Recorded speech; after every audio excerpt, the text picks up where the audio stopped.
Coming up this week, Ryan escapes The Walking Dead, Andy is back on Monkey Island, and we dive off the cliff into hardcore sax. I'm Ryan, I'm Andy. and this is Weekend Rental, episode 140. Oh, fuck! I fucked it up! That was so good! 139. Son of a bitch. Let me try it again. Coming up this week, Ryan escapes The Walking Dead, Andy is back on Monkey Island, and we dive off the cliff into hardcore sax. I'm Ryan, I'm Andy. and this is Weekend Rental, episode 139.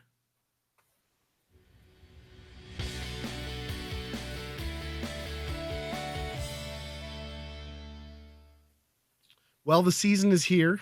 Thanksgiving, we just missed it, but that also means that today we should be on or following Black Friday with this recording, and with Black Friday, of course, comes the amazing consumerist holiday and deals. So, video games this year. I know we talked last episode. It's kind of funny. We talked about how there's nothing to really be excited about for holiday season, but I think this year might be some of the best Black Friday deals for electronics and games that I've seen in many, many years. Have you been picking anything up or noticing anything that caught your eye? That's interesting because I haven't seen too much that's been like, I mean, some of it's really good deals, but it's probably not stuff I'm that interested in. Sure. The one that really kind of jumped out at me and surprised me was Sonic Frontiers. Yeah, down to 25 some places, right? Yeah, that was pretty crazy. Yeah. So I grabbed that, but I didn't. I was waiting for that other. I need that other $5 to fall off, and then I'm all about it. Yeah, it's tempting though. You buy that on what console? I bought it on Xbox One because I heard the Switch is kind of rough. Yeah, that's what I've heard too. Switch is not the preferred platform. I guess if you want to poop and play Sonic Frontiers, probably your only option. But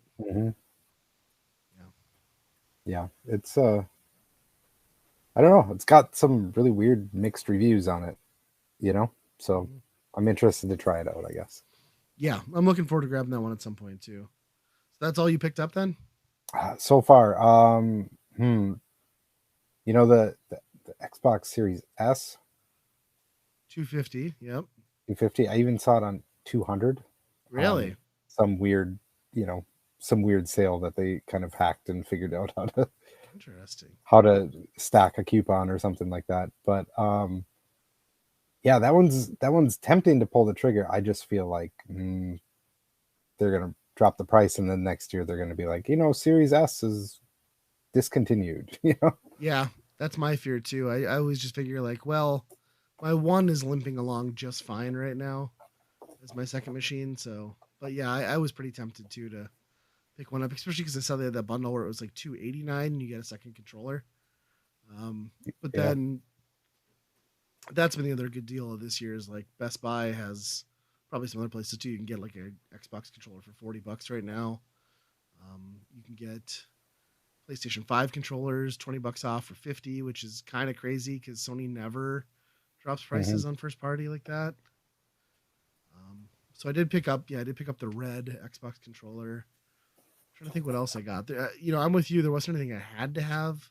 I bought that 40-inch 1080p TV at Walmart for $98.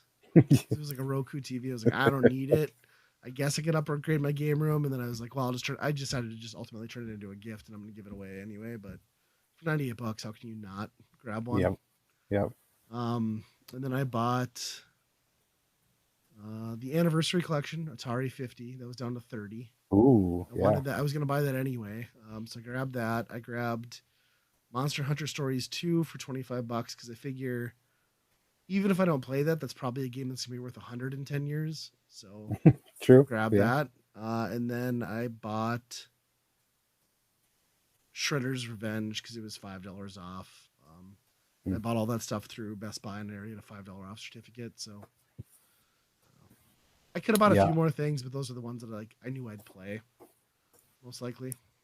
Yeah, I think I'm gonna go for those Cowabunga collection and it's $20.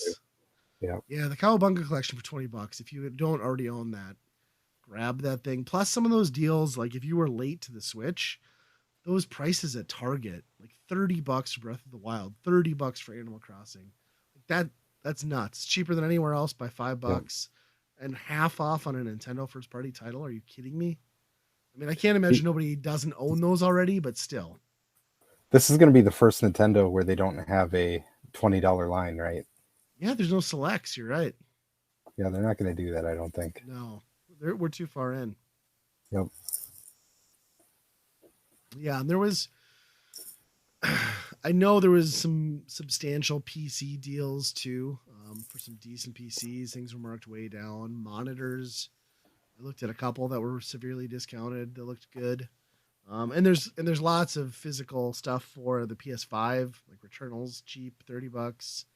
Xbox One, just consoles I'm not going to buy physically for right now. Yeah.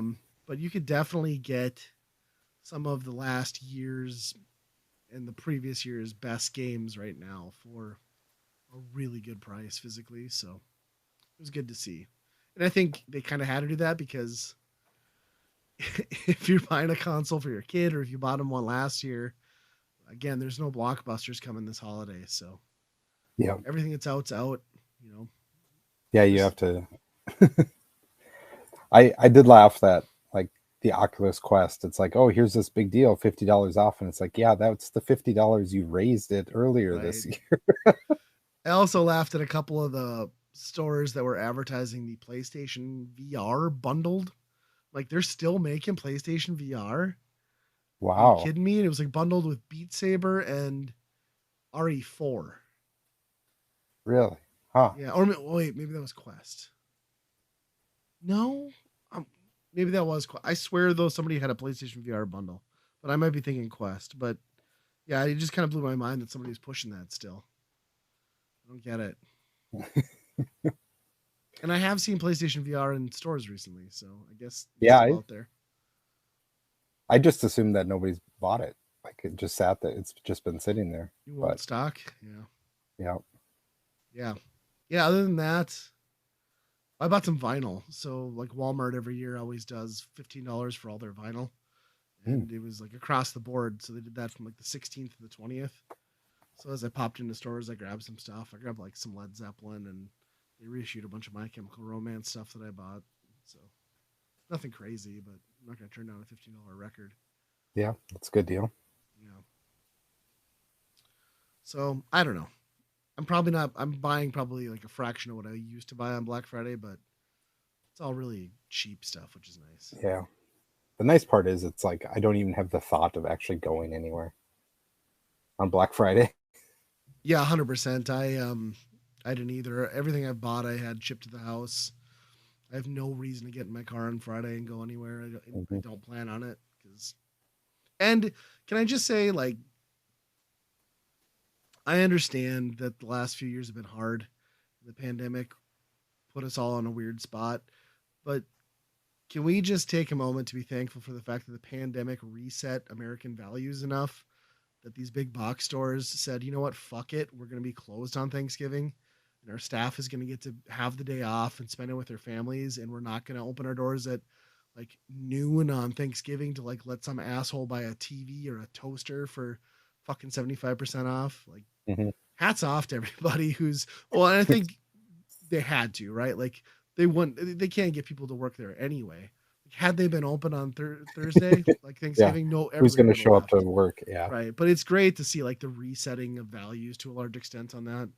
So I'm really happy for all those people that are in those positions. You know, I've been the person who's had to work at 5 a.m. on what used to be Black Friday, and I thought that was nuts. But yeah, you don't even see that this year. I think most of those stores are opening regular hours. They're not doing doorbusters. It's all online. There's no need for it. So I bet it will probably be a little bit busier than normal, but it's not going to be anything like it used to be, right? No, it won't be people getting trampled, outside of like yeah. Best Buy when the doors open. Yeah. It's good to see. Yeah. People I'm there with you with the TVs. Yeah. Like TVs have gotten back to pre-pandemic prices. Even I think they're even cheaper now. And yeah, it's hard to look at them and be like, well, I have to at that price. But yeah, I think not Best Buy. I think Walmart's deal that dropped this week was $148 for a 50-inch 4K. Like that's definitely pre-pandemic price right there. Yep. And I almost bought that one too, even though I didn't need it. So. Just have wall of. I mean, what do you need walls for when you can just line it with TVs and make it look like anything you want it to be? Well, I was joking with that a guy at work. I was like, the cost of building materials are insane, but I could probably build a pretty affordable house out of smart TVs if I just framed it all up and sided it with Roku TVs. I'd be doing really well. I can't even imagine that Wi-Fi network. Just think of the heat you'd put out too, man. I'd be dying.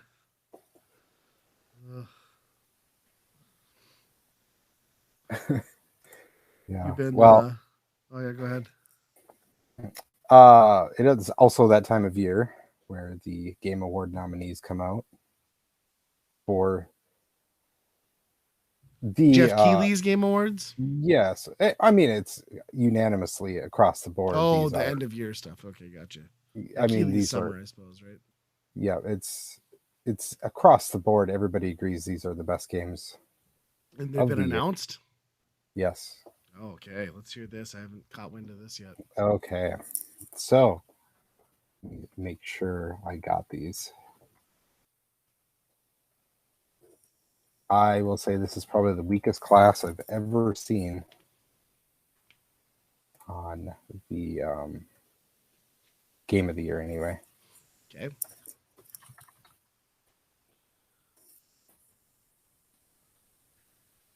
So for the very best game of the year, we've got God of War Ragnarok, which 2 weeks old. Okay.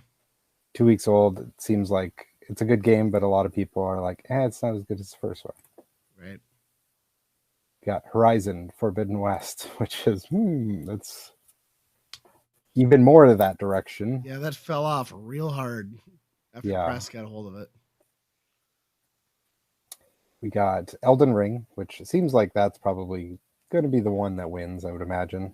That seems pretty universal that people like that one. Not my type of thing, but we got A Plague Tale Requiem. Okay. I don't even know if I know what that is, but okay. It's an Xbox game, I think. I haven't played it, but I've heard the first one's pretty decent. We have Xenoblade Chronicles 3 for your token Nintendo game, I guess. And RPG fan. Yeah. And then to finish it out, we got Stray, the cat game, which is... People still talk about that? Just because you play as a cat does not make it a great game. Sadly, I'm guessing Ragnarok or Horizon's going to win on all of those. Think so? I would imagine.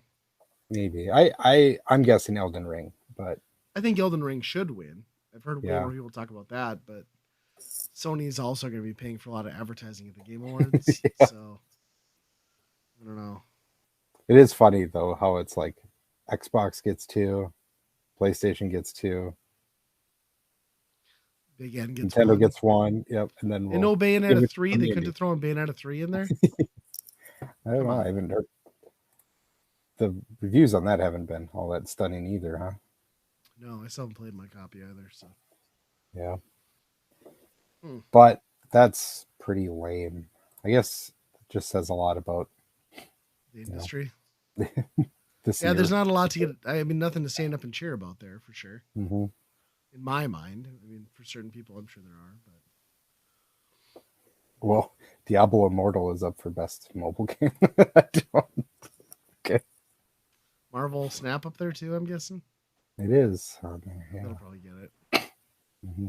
How do they parse that out? Like, is Fortnite a mobile game? Is Fortnite is an ongoing game. Oh, so that's a new category. So, yeah. Yeah. Huh. And yeah, I don't know. I don't know what mine would be. I mean, I guess there's been some good games out this year, but none of them are like, oh yeah, this is the year. This is what I would say. Remember this year by. Yeah, I can't think of single thing that stands out. I haven't played a ton this year either, but yeah, I don't have a game of the year by any means. Nowhere close. I guess I'm in deep with Vampire Survivors again because that released on Xbox now. So it's just a whole other reason to get back into that game. So that would probably be. Yeah, that's been on my short list to download and get going because I just want to play it so bad. Yep. And I meant to do it when it was on PC and I just didn't. But now that it's right in front of my face on my TV, I guess I do it. Yeah, that's crazy. It's so crazy. Like, I don't know. It's kind of bullshit too when you have a game like God of War where it's like that just dropped. Like, that hasn't had time to let the dust settle. I don't know. Yeah. It's weird to me. But then you got Horizon, which still has the dust on it. That's on there, so it's true. Yeah, well, I got some holiday related stuff. Before we get into that, an epic, sad journey of mine has come to a close. Much like Scott Pilgrim, I was able to shed my life of the Walking Dead series finally this last weekend. That show has not been what I would say good in many years, but my wife would not let it die.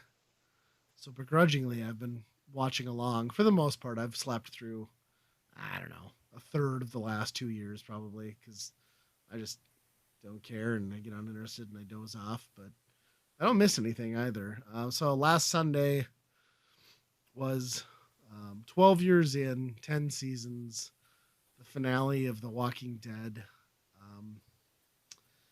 It was a 90-minute bullshit fest of nothing really happening. They did the age-old trope of like, well, they're not going to wrap this up, so they do like a flash forward 1 year, like resolutions.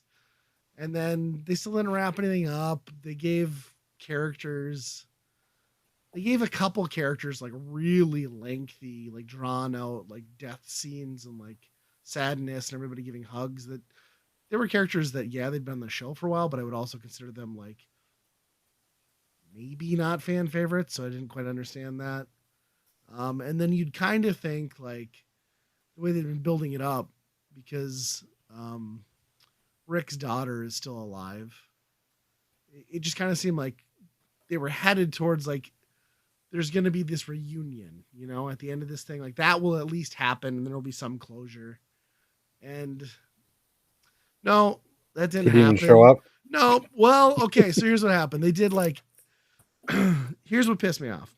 So they've established long ago, and rightly so, fossil fuels have not been a part of this series because one, they were not easy to find anymore. And two, there's a shelf life on fossil fuels. For that reason, the majority of the Alexandrian original crew were all on horseback.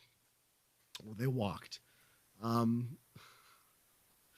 So they end the series using like a large stash of fossil fuels at like the community that they like help defend in the end here.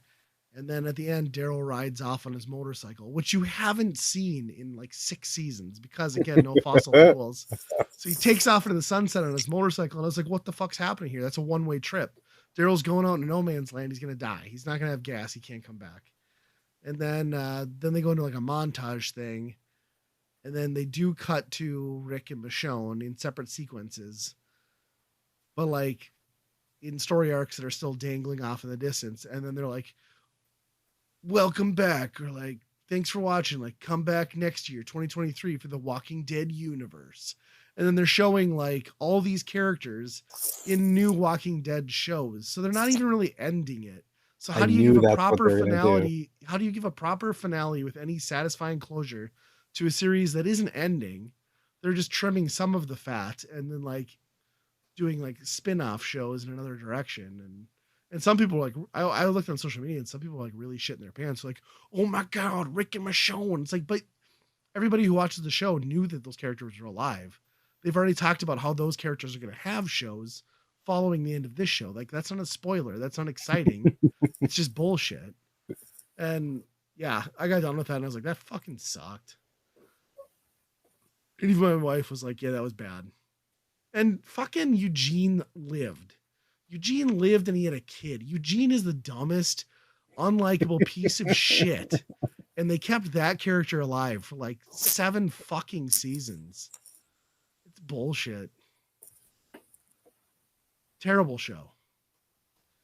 They completely struggled after Negan. They had a couple seasons in between where it seemed like they kind of figured it out again. And then they just totally shit the bed on this whole last season and especially this last episode. It was just terrible. Well, and they tried to make whole other shows. How many other shows are there? Like 2 other ones, right? So yeah, Fear the Walking Dead, which has been god awful since it came out, is still going. There was Beyond the Walking Dead, which was great. Actually better than the other 2, and it has like filling in the gaps on a lot of what was happening behind the scenes. They canceled that after 1 season. And now there will be more Fear the Walking Dead, which will keep going. And then The Walking Dead City of the Dead is next year. And then I think there's some Rick and Michonne stuff. I think there's also a Daryl and Carol spinoff. Of course. I don't know, man. And then here's the thing too, is like the last like 5 episodes, they build up to the realization that the walkers are getting smarter. Some of them can climb ladders. Some of them can use crude tools like rocks to smash in the glass. Big revelation, right? Like, how is this happening? What's going on? Like, nothing's safe. But then they don't do anything with it. Like, they're climbing over the walls in the final episode. They're smashing down glass in the final episode.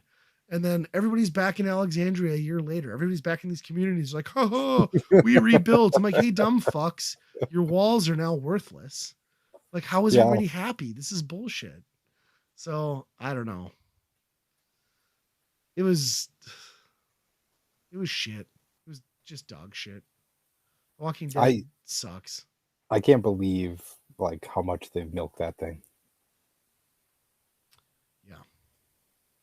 I can't believe I had to watch it all. Or almost all. Like even just like the games. Like I love that first Telltale game. And then now you look at like how many games that they've made for Walking Dead. Yep. It's just like, oh, half of them look like mobile garbage, but it's just, it seems like they'll put their name on anything. Yeah. And they seem insistent on carrying it forward. So, yeah. Which is, it's like, what can you do though? I mean, it's just like, stay away from the zombies. Right. Okay, we're away from the zombies. Oh, it turns out man is the biggest monster. Right. Which is the same cycle over and over again, right? Like, yeah, it lost me completely. It might be the most disappointing finale I've seen since Seinfeld, I'd say.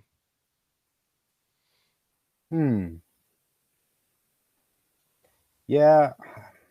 I'm trying to remember even what happened in the end of Seinfeld. Like they just kind of ended. Yeah, right? They got arrested for like a bullshit like made up law thing, and then they just brought back everybody to testify against them. It was terrible. Yeah. So yeah, that's done. I'm glad. Rid myself of The Walking Dead. Yeah. That's kind of nice to get it off your back. Yeah, for sure.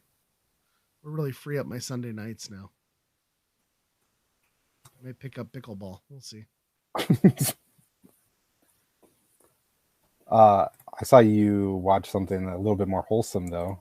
I watched a couple of things more wholesome. Yeah. So I watched that A Christmas Story Christmas, or I think maybe it's just Christmas Story Christmas, which is the HBO Max movie, the pickup sequel, I guess. I mean, there was already a sequel to A Christmas Story, but this is like a direct Christmas sequel to that.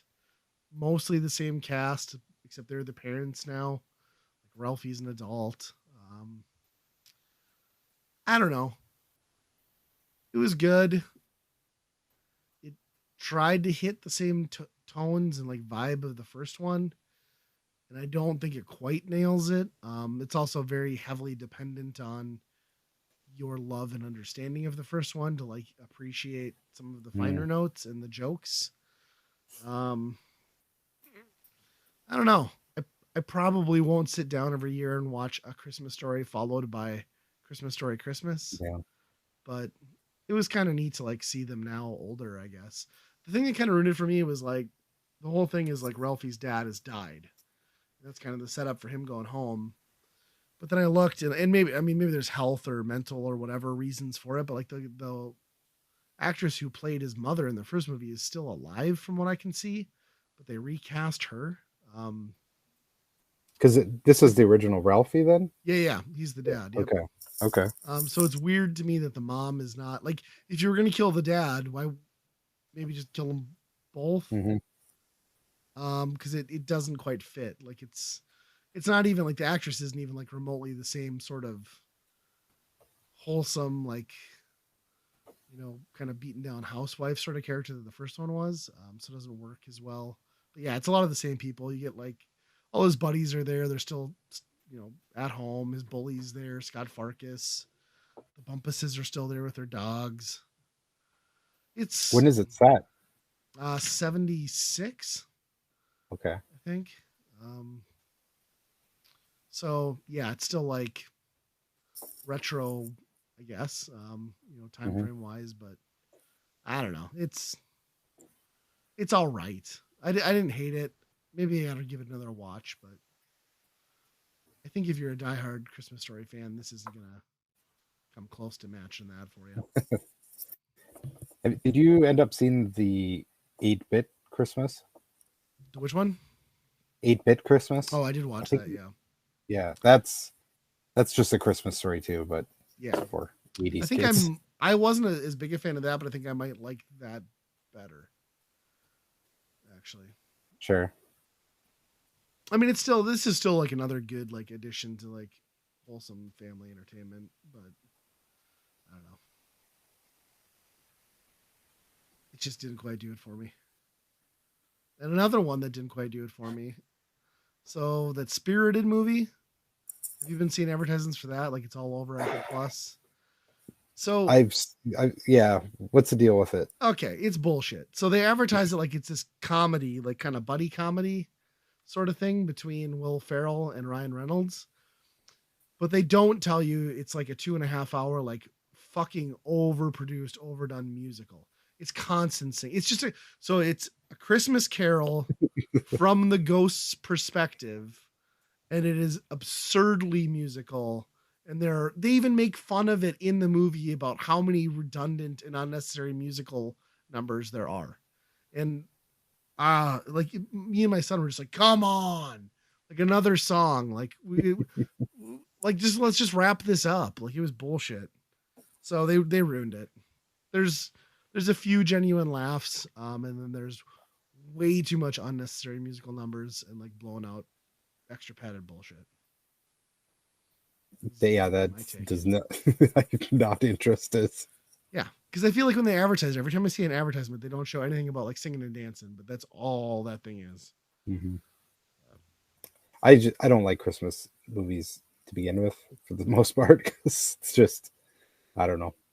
There's a little bit too much saccharine stuff in it. Yeah. I will say there's a scene in this one where, because Will Ferrell's character, you come to find out, is like the original Christmas. He's Scrooge.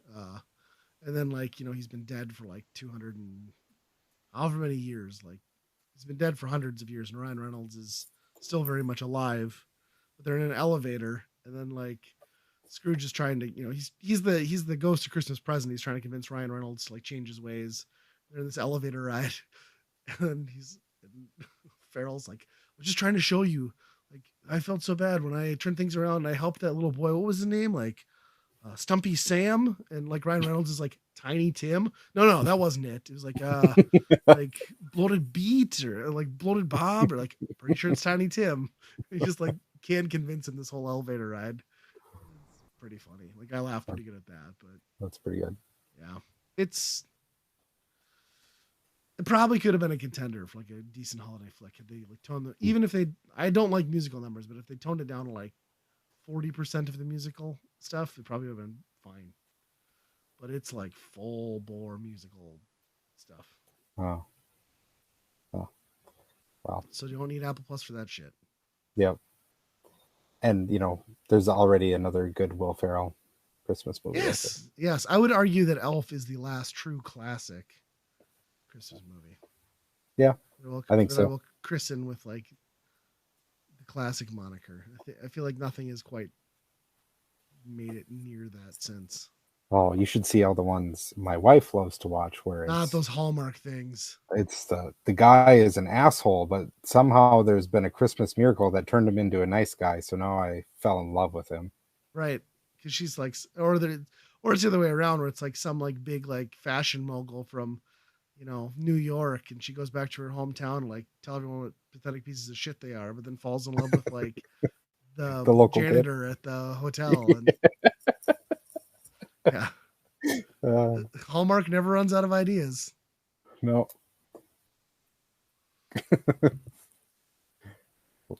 Or idea. Yeah.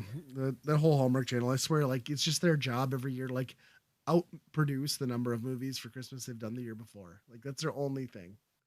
They don't care about anything else. What 90s actress can we get for this? They lost Candace Cameron too. That's a big blow. Yeah. Huh. So you've been playing some games, it looks like, huh? A little bit. Yeah. Some Game Pass stuff. One to check out maybe is one called Phantom of the Abyss. I think it's an early access game. Okay. And it's kind of like 100 people raiding a temple, Indiana Jones style, and trying to get the relic at the end. And it's just traps and a whole bunch of that type of stuff that are in those type of temples. Sure. But it's interesting because it shows replays of people trying to get there.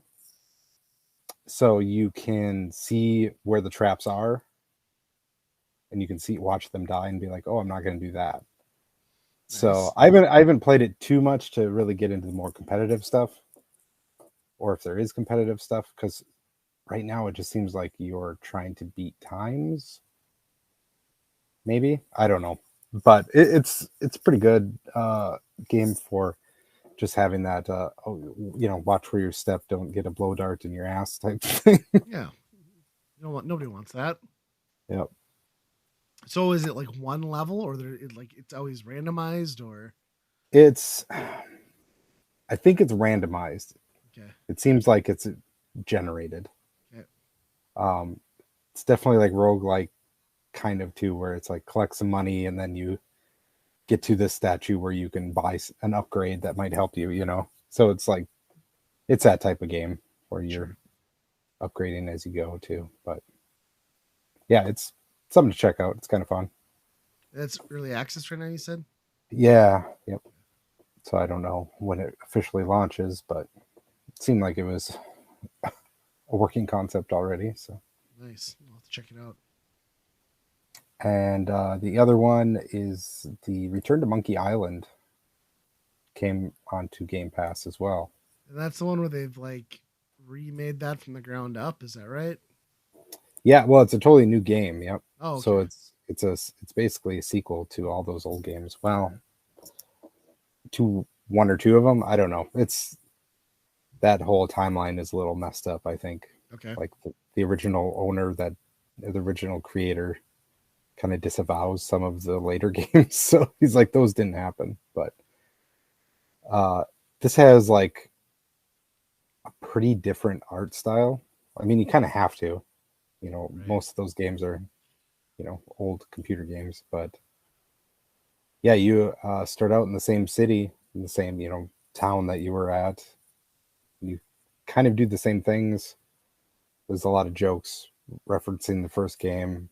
But I don't know. There's something to it where there's not I don't know, the puzzles seem more obvious, I guess, which is probably a good thing Try compared to those to old like games. balance the frustration level a little, maybe. Yeah, because they kind of write it in the walls where you're just like, oh, you know, I need a key, and there's a key maker across the street, and you know, that type of thing. So Sure. it's and at least on the original island, there's a lot less stuff to go to. Some of the original locations are there, but a lot of the old ones, they're just like, oh yeah, this is gone now. Weird. So did they make any like quality of life improvements, like, or is it basically just that same formula? Oh yeah, it's way better for that. If you can just press the bumpers and you can cycle through everything you would look at or click on Okay. in each area, which is huge. That's really nice. I think there's a hint system. I haven't used it yet because it's pretty obvious so far. But I'm not too far in. I'm on part 2. I just got on the ship, so I'm past the original town. But me playing the original game, I don't remember how far I got. I just remember that original town, the original island so much. Sure. Not so much Monkey Island. So the more I go here, the more I might like not recognize, you know, callbacks and all that. But It's cool to still see that being done though. Like I feel like that was like such a lost art form for a while, and then with kind of like the remasters and remakes the last 10 years, it's cool to yep, see some appreciation for that, even if it's not like massive mainstream appeal. yep. It's cool And that it's finding its audience. it's campy. I mean, the comedy is pretty campy. It's nothing like really hilarious. There's one that I got a pretty good laugh at where you have to make a mop, and the only way you can make this mop is to get this special kind of wood from some tree in the forest, and then you have to get a map to find where that forest or tree is, and you get there and it's just like the most wondrous forest area in the world where all these animals are just in love. It's basically Bambi area. And you basically just demolish this tree that all these animals are along just to get like one little stick for a mop. And yeah, once you're done demolishing the tree, all the animals are sitting there crying, and you're just You like, don't oh, kill the animals and harvest their fur like a mob. no. It's awesome. It's pretty twisted. Yeah. But did you ever play any of like those old games? Not really. Like just little bits. Not really even the Monkey Island stuff. Like I played some of the point and click things. I can't even remember like any specific titles, but yeah, very few. Like I didn't have a PC growing up, but I only had one buddy who had one, and he was kind of into it later on in the DOS days when those were not kind of the big titles. So yeah, just kind of surface level, aware of what they are, played bits of them, but yeah, largely missed by me. Yep. I'm not even sure where I played it because I don't think I had it. Yeah. So somehow I've played it. A lot of these games. But. Yeah, Maniac Mansion's probably the one I spent like the most time with, the point and click like that. So. Yeah, that one's fun. Yeah, it's nice to go back to these every once in a while, but I think they need to be goofy enough. It needs to be this type of thing that keeps me interested. Right. Like if they just did a straight up new King's Quest, I'd be like, whatever. But between this and that Day of the Tentacle remake, I played through that, just that kind of goofy, just enough goofiness that. Yeah, if the story's not there and the humor to keep you engaged, then like you're not going to keep playing. I feel like you compare something like that to like a Myst or something where it's just like really dry and like cryptic for no reason, but like at least there's some storytelling and humor to these things. Keep you engaged. Yep. I was just surprised that it landed so fast on Game Pass. Yeah, because it came out like what, a month ago or so? Yeah. 2? Yeah. So it was, it's like, why didn't they sign the deal to launch on it? Then, make more money that way. But and that's on console too, not just PC. Yep. Yeah, I'm playing it on console. Yep. other than that, have you been playing anything? Grounded. So Grounded went to alpha, or I mean, it went gold. I guess like what 2 months ago, 6 weeks ago. Mm-hmm. So we've been playing through that. My son and I we're doing like two machines. He's playing on the Xbox One. I'm playing on the Series, and each have our own screen, and it's fun. It's I put it on mild because that's what I was recommended. If you just kind of like casually enjoy that, because there's a lot of um, systems, like you need food. Mm-hmm. That's food is a not showstopper, but ever present even in mild. So it's kind of nice to have it toned down a bit. We like it. We're maybe, I don't know, 8 hours, 10 hours in. For an open world survival game like that, it's a noticeably smaller world than you normally see, but there's also a very crafted story in there, with objectives. And I mean, it's basically Honey I Shrunk the Kids, right? Like, let's not kid ourselves. That's what it is. Yeah. But with some base building and survival stuff. And yeah, it's fun. I mean, you run into some interesting stuff, and the humor in it can be pretty good. There's also like some unique stuff. Like, we ended up killing a spider at one point. So we went to sleep one morning and woke up, and it was like revenge raid, and then like the spiders just like swarmed us and started like ripping apart our house. So we'd like jump out of bed and just like take on a horde of giant spiders. So that was kind of cool. I don't know. That probably ramps up if you're not on the easiest difficulty, but so how long have you been playing? Maybe like the last 2 weeks we've been playing it. So yeah, we're maybe like 10 hours in combined, 10 to 12. Okay. And there's still like story beats happening? Oh yeah, yeah. Okay. Yeah, so there's like multiple what are they called? Labs. Basically you have to unlock. Mm-hmm. But we've still got a lot of craftable stuff we haven't gotten to, and a lot of components we haven't seen. So I know there's a lot more out there. We're at the point now though where I think we could probably traverse the whole map and not get our asses handed to us. We probably can't take down most of the enemies in certain areas, but certainly doable. The only real complaints I have with it is like, it's not a bad controlling game, but there's a lot of precision hopping and climbing that needs to happen on very narrow paths, and the controls aren't necessarily the best suited for that. So that gets a little frustrating. But is the building better? I had such a problem with like ramping up and putting ramps up. That still sucks. Like, the walls and stuff are pretty easy, but I still run into a lot of things where it's like not structurally supported. I'm like, I'm putting a floor panel down on dirt. Like, what's not structurally supported there? Still better than Ark, but yeah, for sure. Yeah, 100%. But yeah, I think it's pretty polished at this point. It feels like, and yeah, we're having fun.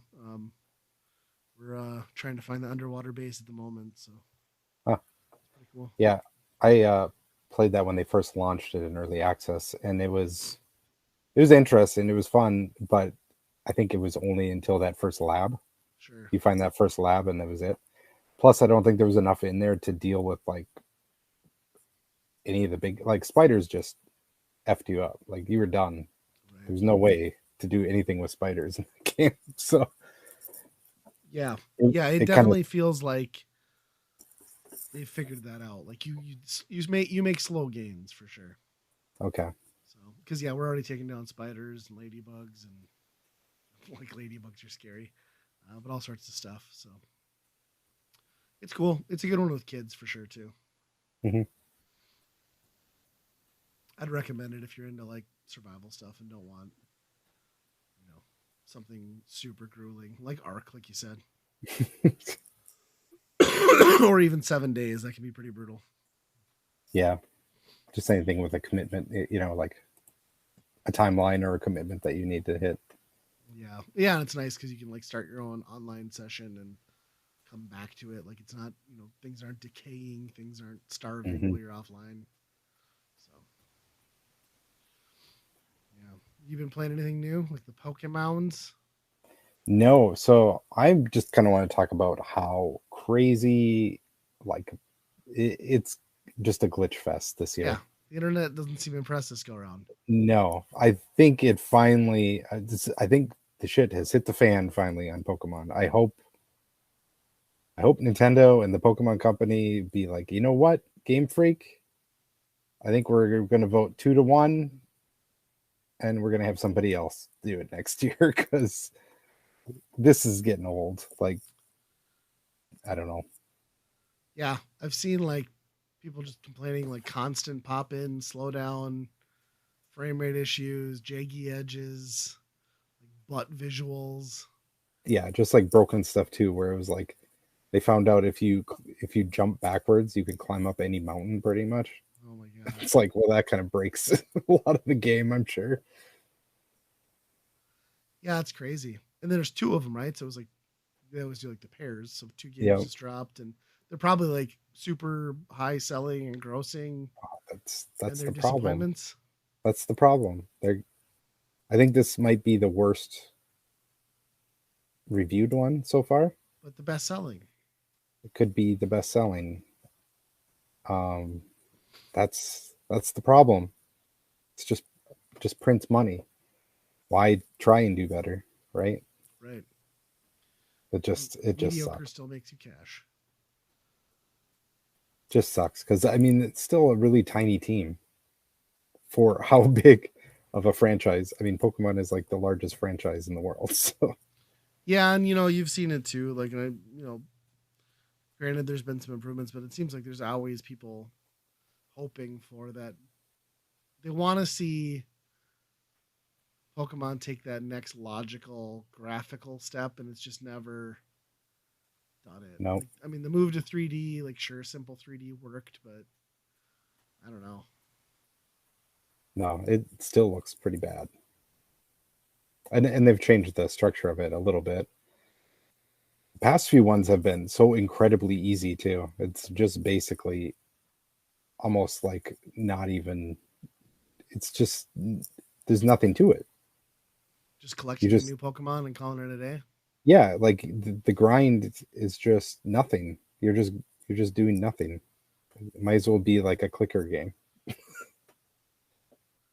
Well, hopefully it does two things. Like, hopefully it shows Nintendo that they need to help them with more resources, and two, maybe it makes them realize that like continuing to try to push on this like ancient, underpowered console is not their near future, and they need to get a new console out.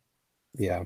I don't know if that's the reason on here. I mean, No, this probably looks not. like half these Pokemon games could probably still run on a 3DS if they wanted to. Yeah.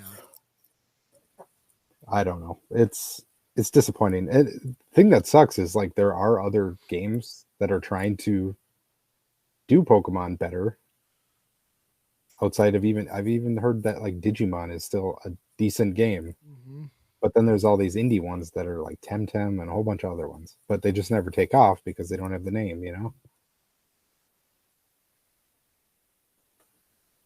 Yeah, it's Yeah. really disappointing. And I feel bad for Pokemon fans.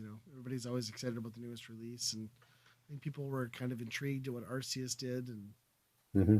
we're hoping for more. My nephew has bought it, already beat it,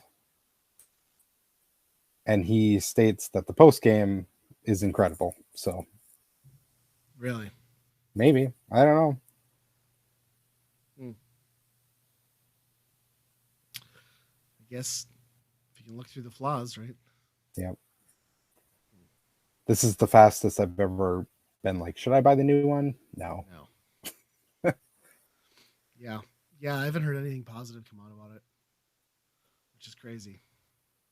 Yeah, It's freaking but Pokemon, mainline Pokemon. it just looks dumb anyway to me. Like you're riding around on your motorcycle Pokemon the whole time. Wait, now I'm sold. I can ride my Pokemon and their motorcycle. They're kind of like a motorcycle, yeah. Okay, I'm back in. But Huh. Interesting. Well, should we do our staff picks?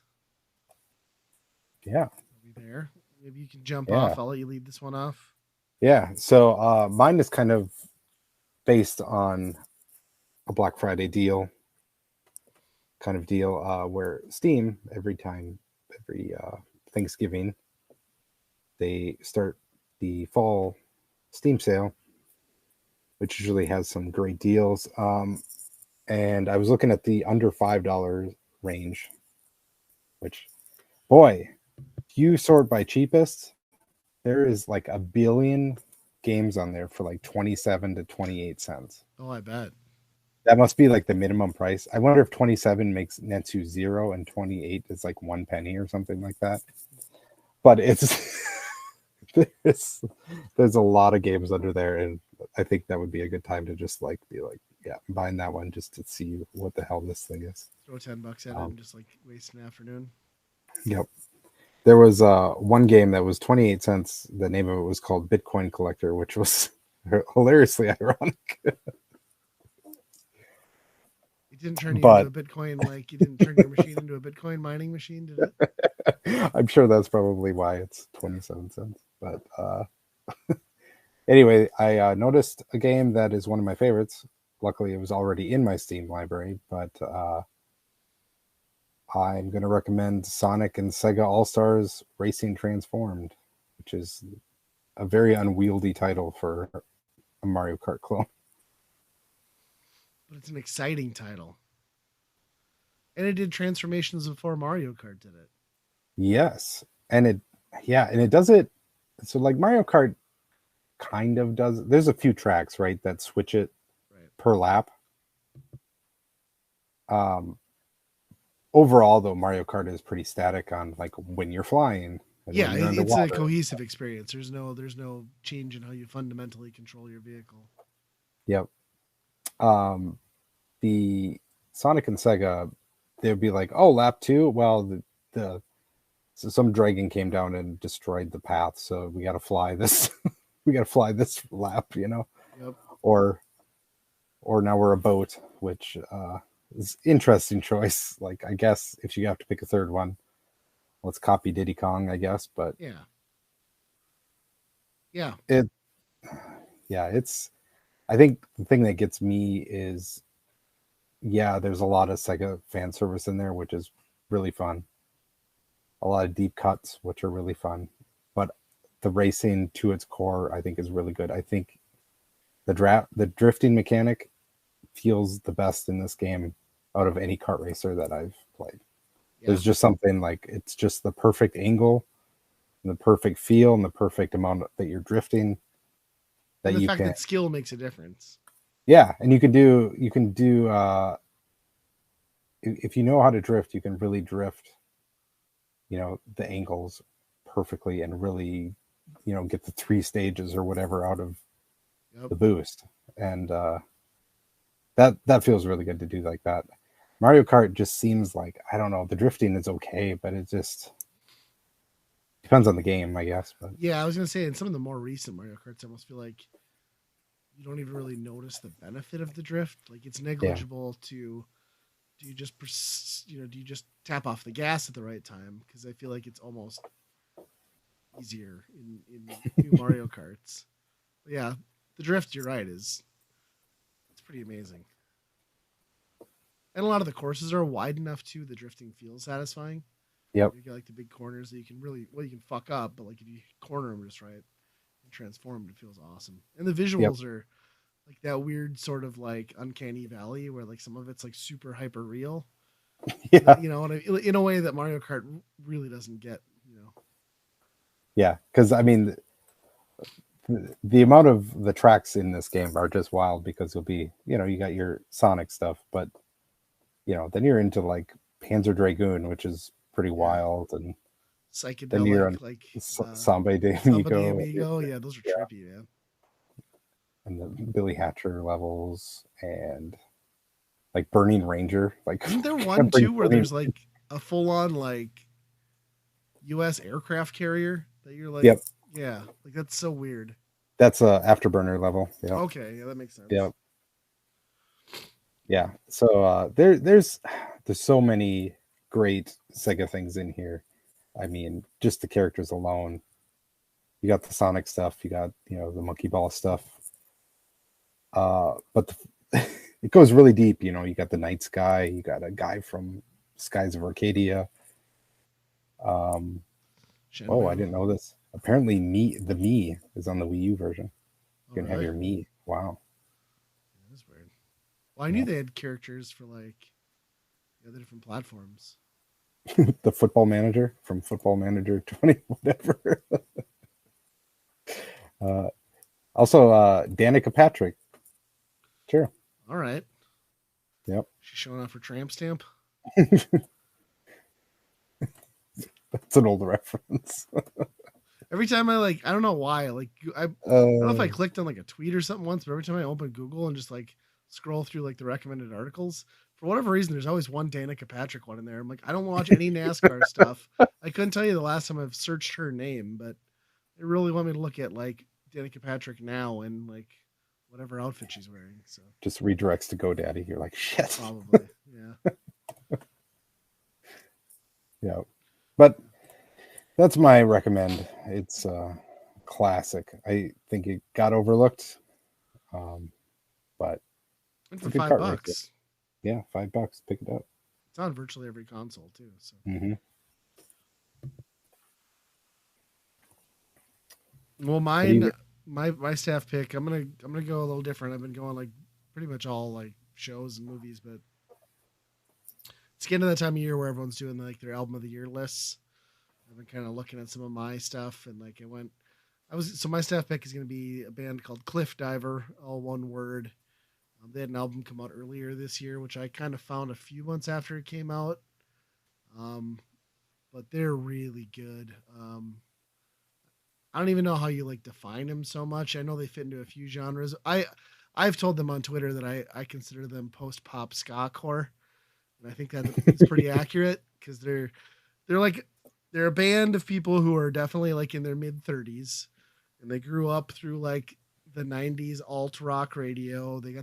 So you can tell their influences are pop punk, ska music, but then also things like metalcore and post hardcore and Midwest emo, even like math rock. And when I say ska, I don't want that to scare anybody off and think like I'm not a ska person. Their use of like horns and saxophones and stuff is like it enhances the music in a way like a pop song would use like synths or something. It's not like beat you on the head like we're gonna go skanking, like there's no trombone solos. And yeah, it's just so their album is called Exercise Your Demons, which has got this great cover art of like this Midwest like prairie farmhouse field and like all these like Satan figures like lifting weights, like benching, like drinking milk. And the other thing I love is like their sense of humor, which again kind of goes back to I think the metalcore and like post-hardcore influences in that they've named their songs stuff that makes no sense, like Frankie Muniz, Don't Smoke No Mids, and like Revenge of IKEA, and like just stuff that makes no sense. But yeah, it's really good. I think you just kind of have to listen to it to kind of get it. And their music's dark. Like some of the lyrics are dark in a way that like it's like Motion City Soundtrack is dark, but the music's still upbeat, or there's like a positive inflection in there.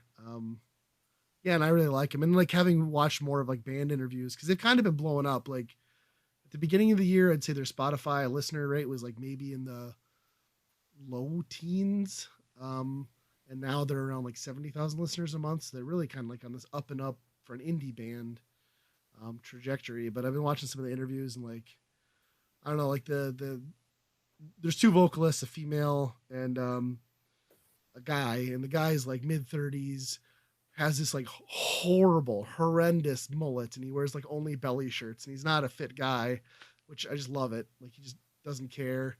And then like the female singer, she's like a healthy gal, but she's always like running around in like short shorts and stuff, and like you wouldn't expect it. So they just look like goofballs, but it's kind of an inspiring story because the male vocalist talks about how like, and you kind of get the sense of that listening to this record, like he was fucked, like in his 30s, wanted to die, was drinking, doing cocaine, like calling his friends up, telling him he's gonna kill himself every night, and like had a kid, didn't get to see the kid at all. Mom moved away, so he was like he'd pull his shit together, like once a month to like spend a weekend with his kid, and like that was his life. And then like this band, like in this album, kind of like coming together and taking off, like snapped him out of it. So like he realized that his kid could come back into his life if he got his shit together, and that this band was taking off, and that he was gonna fuck it up and miss everything.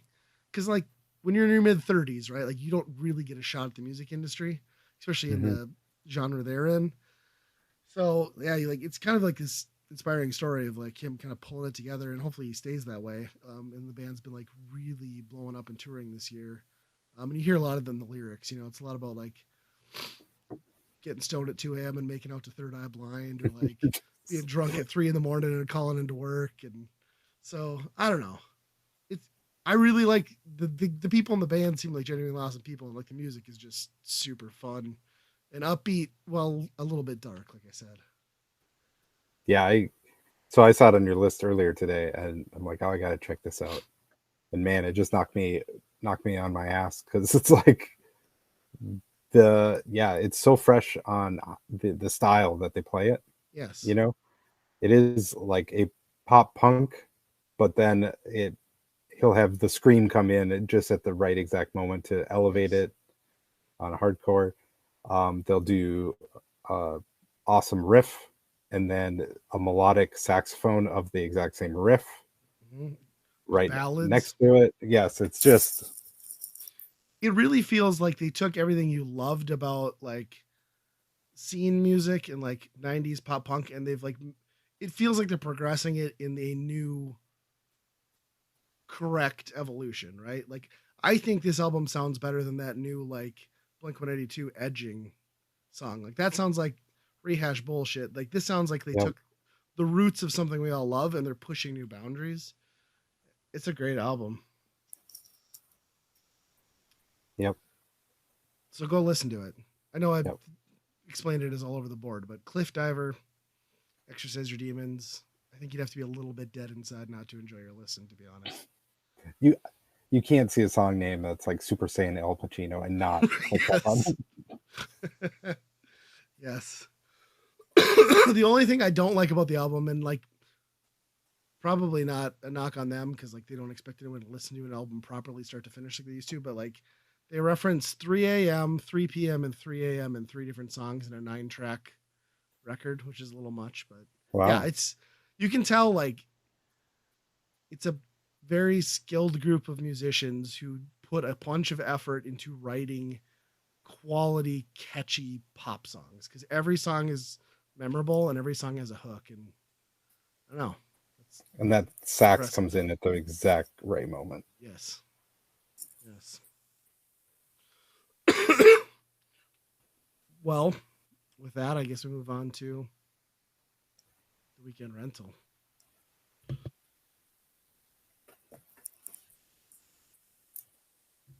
After I die coughing. All right.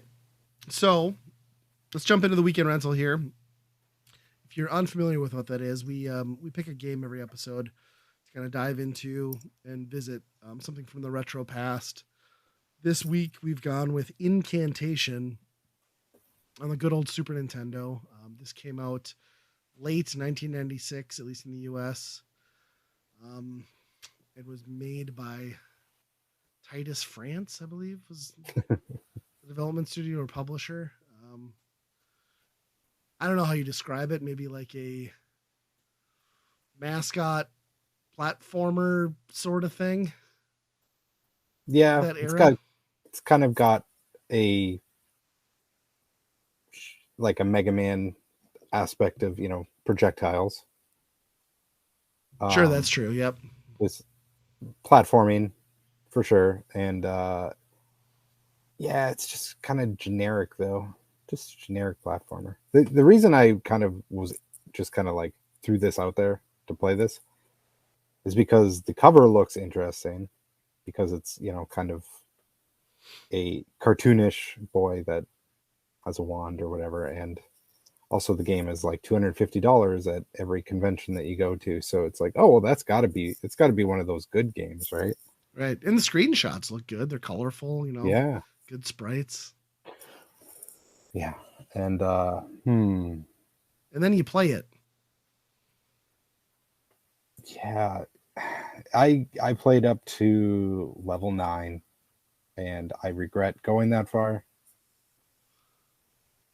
This game is kind of a conundrum because I would describe it as an easy game that should be for kids.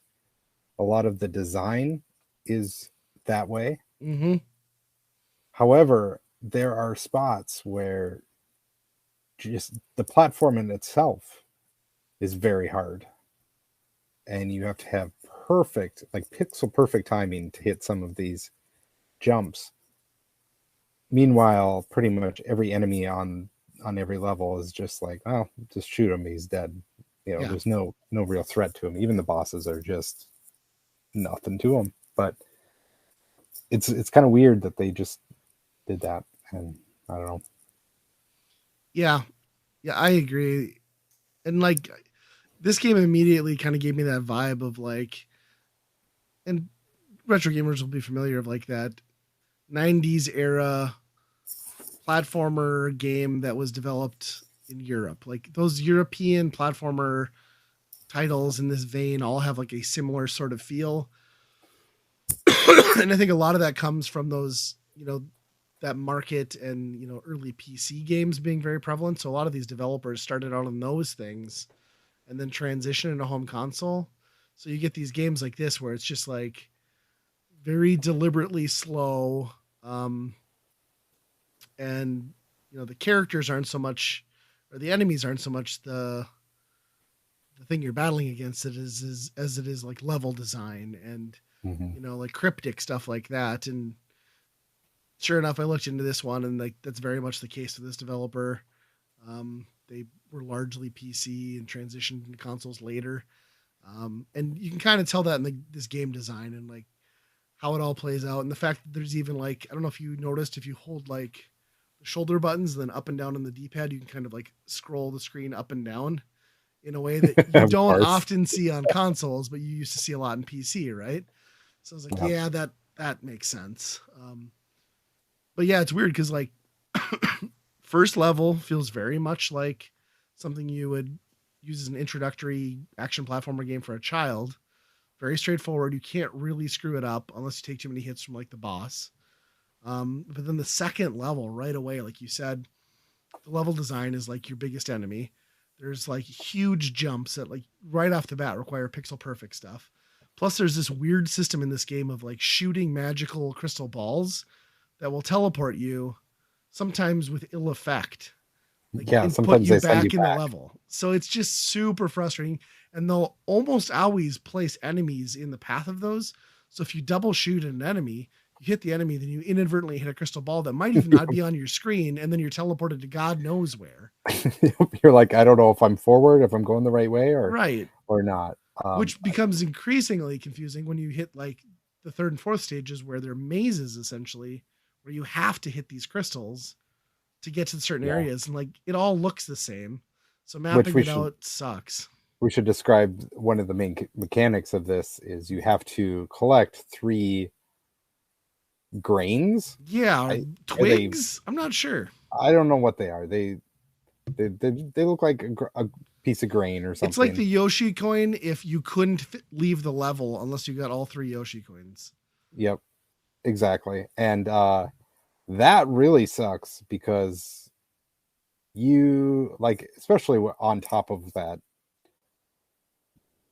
orb bullshit where you like, I need a third thing. I have no idea where I am in this level. Yeah. I don't know if I'm supposed to go back to find it. I don't know if this thing is in front of me. Yeah, because you can completely screw yourself, and there's no mid-level checkpoints. Nope. So if you die, you have to redo it all again. Yep. On one life. Yep. And then once you finally have the 3 grains, you go up to this pig who's running basically guard duty on the boss, and he just lets you through to fight the boss. But I was that was interesting that you said this is the same developer as Power Pigs, which we have also done on this show. Yep. That looked like a Power Pig to me. Yep, 100%. The guy behind the gate is a Power Pig. Yes. I also like hats off to the developer too for like not having the initiative to even redesign a second boss for the first and second stages. They just did a palette swap. And added. Oh, that's the whole game. That's the whole game.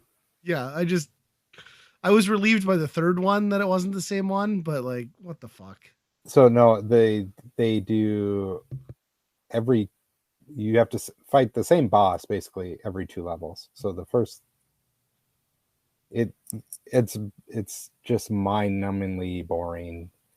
Once you get to this level of the swamp, there is a frog at the end. I swear it takes 100 hits.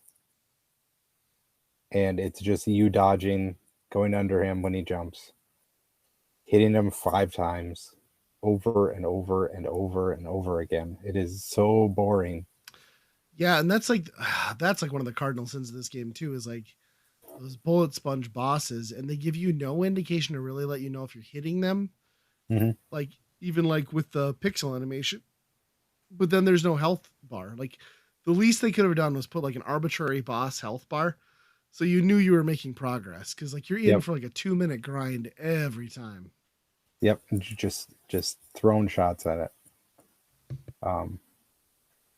I will. The one positive thing that I'll give this game, I don't think they did it well, but it's an interesting thing that they added to this game. It's the mixing of the power-ups.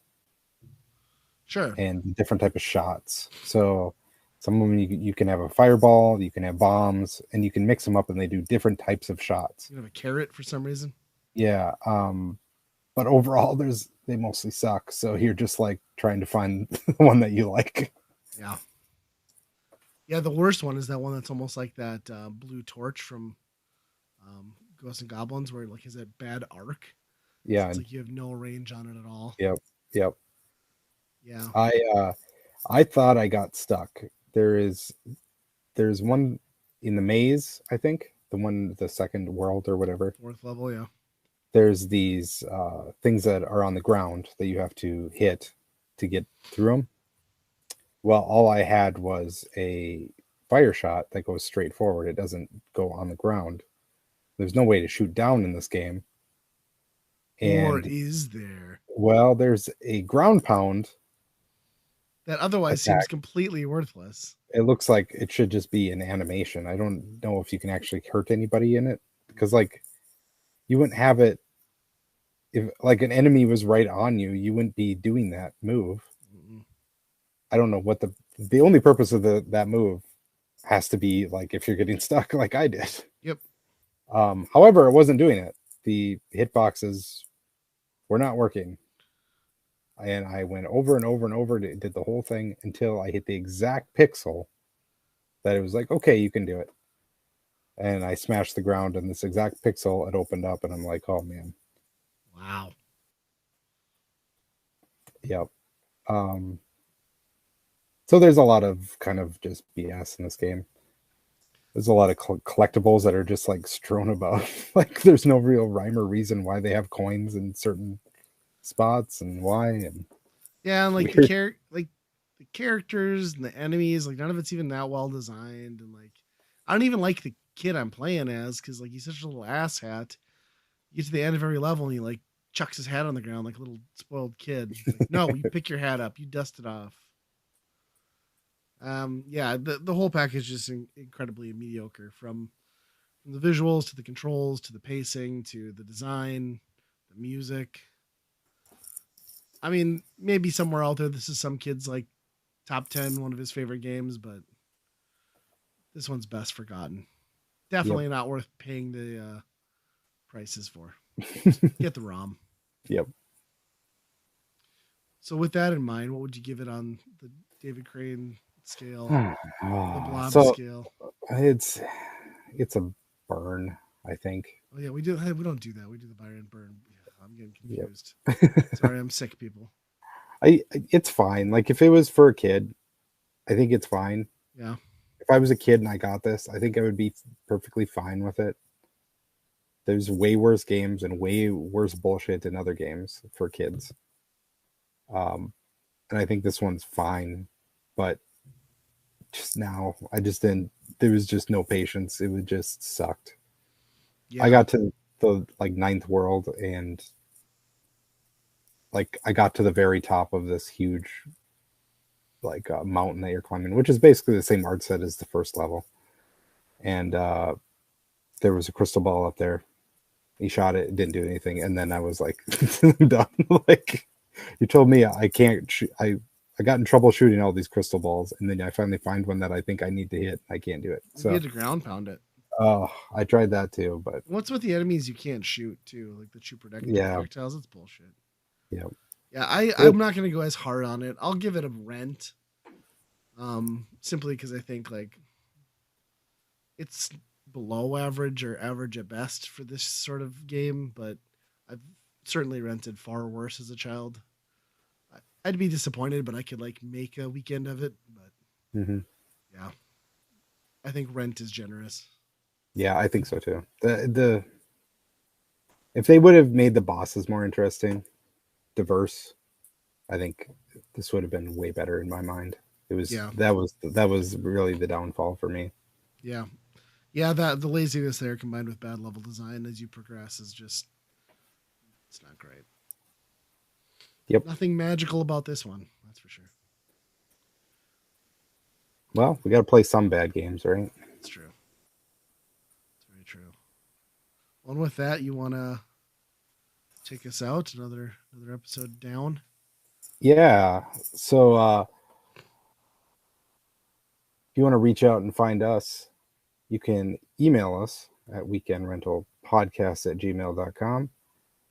We're currently, as it stands, also on Twitter. And you can message us there. We're also on Hive, Bumble. We're on Mastodon, co-host, Firefluff, Guitar Freaks. I don't know. We're just on everything. Neighborhood message boards. Yeah. Yep. Farmers only. we're in your neighborhood right next door.